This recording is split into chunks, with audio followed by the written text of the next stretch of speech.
mine is, and I'm losing mine, so we're in a fine shape here. I think the sort of trajectory I went on a little bit, and seeing the film this time for the second time, and I thought about it, and I thought, you know, this is kind of a resistance movie. It's like being in World War II, except that it's all the mythical characters who are, you know, passing the information on the bicycles about where the stronghold is and how to attack it. And the stronghold is the one thing that's American in the entire film. We are, after all, in Madrid and Sevilla and Spain and rural Spain. But there is this outpost of American culture that is about control. And this is about all the cowboys of the imagination. After all, Isaac de Bancolet says he gets into the fortress, you know, by his uses his imagination. A really cheap trick there, I want to tell you. Intentionally cheap. But good, because it's about the power of the imagination to attack the real. And what's real is, in fact, the limits of control. And I liked the film. I have to tell you, it did take me twice before I finally caught up to it, before it penetrated. But that's me. I think a lot of people had their own takes on this film. And what I liked about it was that seeing it at this stage in your career, it took me back to all the beginning films that I saw from you, Stranger Than Paradise, which is a film I loved, and I think we did our first interview on. And then the film we showed tonight, Down by Law, which is a particular favorite of mine. This might be kind of an interesting moment just to tell us a little bit about, if we accept my thesis for the moment that we just saw a film that's about rebellion, that to the extent that you didn't follow the path that was sort of hoped for when you were growing up back there in Akron or Cuyahoga Falls or wherever it was, Ohio. I grew up in Ohio too. We are two Ohioans here. You know, what your father, you know, expected for you, you alluded to it. Sort of paint the roadway a little bit for some of the folks here who would like to know more about you, but also who may be thinking of themselves and their own career paths, and it may not be exactly what was laid out for them.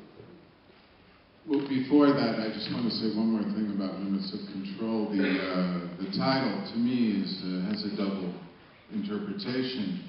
Is it the limits to which we are controlled, or is it the limits of our own control, of our own consciousness? And that was a kind of intentionally ambiguous to me. The title is lifted from an essay by William Burroughs that he wrote in the late 70s, and the film doesn't refer specifically to Burroughs' essay, which is really about language as a control mechanism. But I love the title and its kind of ambiguous, interpretation, so it became the title of the film as I was writing it. Akron. What's round on the end and high in the middle? Ohio. Yeah, I'm from Akron, Ohio, home of Devo, Chrissy Hind. I grew up in the kind of suburbs of Akron, an industrial place. Most of the rubber products were produced there until maybe the mid-'80s, when most of these factories were moved elsewhere. My father worked for a rubber company, as did my uncle, as did my neighbors.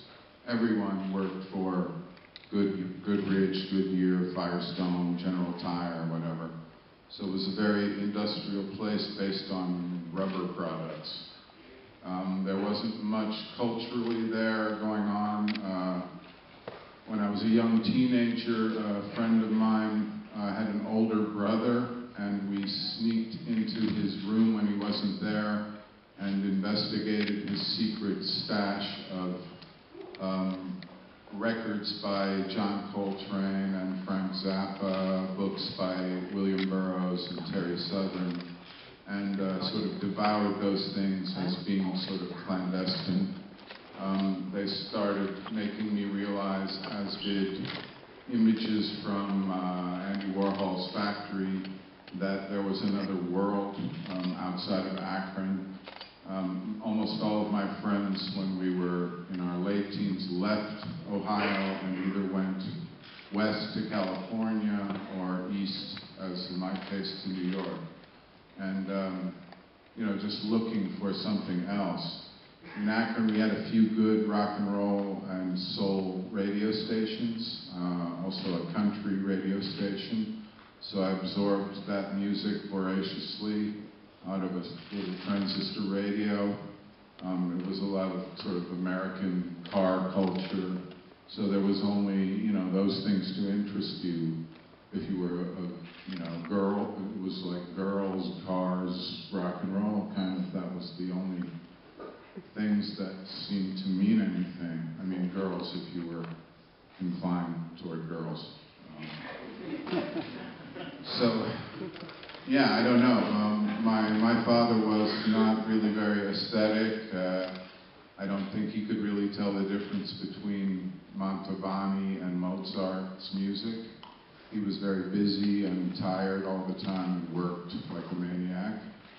My mother was very interested in artistic things. She had been a movie reviewer for the local newspaper, the Akron Beacon Journal, until she had children, and then she stopped doing that, which was kind of strange too, you know, culturally, that a woman's job stops when she becomes a mother.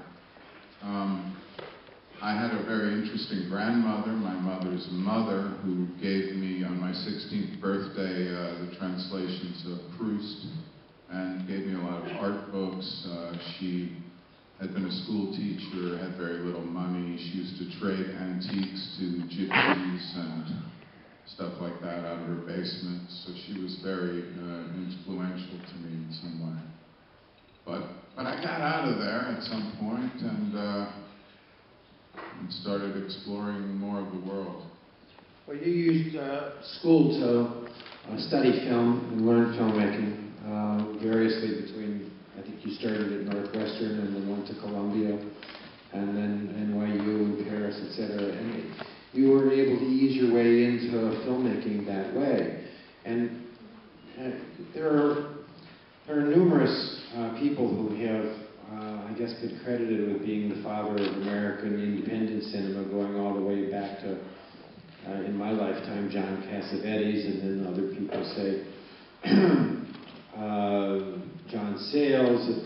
I don't really know where it begins, and I certainly am not entirely sure where it ends, but in terms of your participation, I think everybody is in agreement that you're not just an independent American filmmaker, you're sort of the independent.